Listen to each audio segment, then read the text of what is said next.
আজি আমি ক'ত যাবলৈ ওলাইছোঁ জানেনে? আজি যাবলৈ ওলাইছোঁ কাৰ্বি আংলং জিলাৰ বোকাজানত থকা দেওপানী দুৰ্গা মন্দিৰলৈ। মাক কোনে কোনে বিশ্বাস কৰে বাৰু? আৰু যিসকলে মা বা শক্তিক অনুভৱ কৰিব পাৰে, ভিডিঅ'টো আজি তেওঁলোকৰ বাবে। দেওপানী দুৰ্গা মন্দিৰলৈ যাবলৈ হ'লে দুটা ৰাস্তা আছে। আপোনালোকে বৰপথাৰ হৈও যাব পাৰে আৰু চিলনীজান হাবিৰ মাজেদিও যাব পাৰে।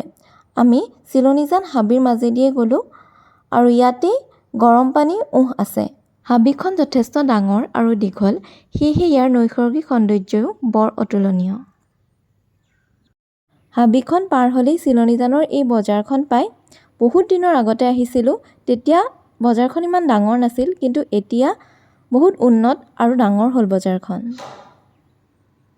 আৰু এনেদৰে গৈ গৈ আমি গন্তব্য স্থান পালোগৈ আৰু এয়াই হৈছে দেওপানী মন্দিৰ ভাগ। মন্দিৰৰ সন্মুখৰ দোকানতে আপোনালোকে শৰাইৰ কাৰণে বস্তু পাই যাব। আৰু এটা কথা কি জানেনে? ইয়াত ৰঙা ফিটা বান্ধি মনৰ ইচ্ছা পূৰ্ণ কৰা হয়। গতিকে শৰাই লওঁতে ফিটা ল'বলৈ কিন্তু নাপাহৰিব।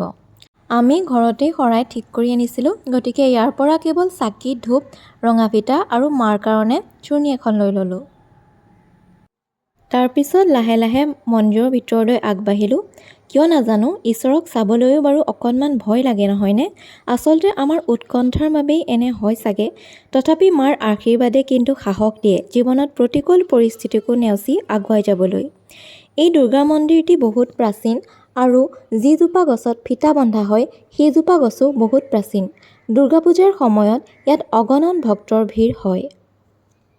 বহুতে হাঁহ, পাৰ, ছাগলী আনিও ইয়াত এৰি থৈ যায়হি। আগতে অৱশ্যে বলি দিয়া প্ৰথাও আছিলে এই মন্দিৰত, কিন্তু বৰ্তমান বলি দিয়া হয় নে নহয় সেই বিষয়ে মই অজ্ঞাত। বাৰু সেয়া যিয়েই নহওক, মাৰ কিন্তু মহিমা অপাৰ। এই অপাৰ মহিমাৰ বাবেই হয়তো দুৰ্গা মন্দিৰটোত বছৰ বছৰ ধৰি ভক্তিৰ সোঁত এনেদৰেই বৈ আহিছে। আমি মন্দিৰলৈ সোমাই গৈ প্ৰথমে চাকি জ্বলাই ল'লোঁ। ইয়াত চাকি জ্বলাবৰ কাৰণে বেলেগকৈ এটা ঘৰ সাজি দিয়া হৈছে। আপোনালোকে এই ঘৰটোৰ ভিতৰতে চাকি ধূপ জ্বলাই ল'ব লাগিব। চাকি ধূপ জ্বলোৱাৰ পিছত আমি ঘৰতে সজাই অনা শৰাইভাগ লৈ দেৱী মাক দৰ্শন কৰিবলৈ গ'লোঁ। তাতে পূজাৰী আছে আৰু তেওঁলোকে আমি লৈ অনা বস্তুখিনি পূজা কৰি ঘূৰাই দিব। কিন্তু ক্ষমা কৰিব, তালৈ মোবাইল ফোন যিহেতু নিবলৈ নিদিয়ে, গতিকে মই আপোনালোকক দেৱী মাক দেখুৱাব নোৱাৰিম। গতিকে আপোনালোকে নিজেই আহিব লাগিব আৰু আহি পেলাই দেৱী মাক দৰ্শন কৰিবহি লাগিব।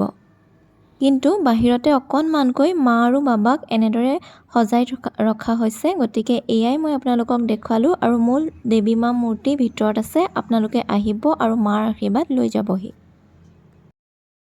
তাৰপিছত এয়া আমাক পূজা কৰি ঘূৰাই দিলে শৰাইভাগ।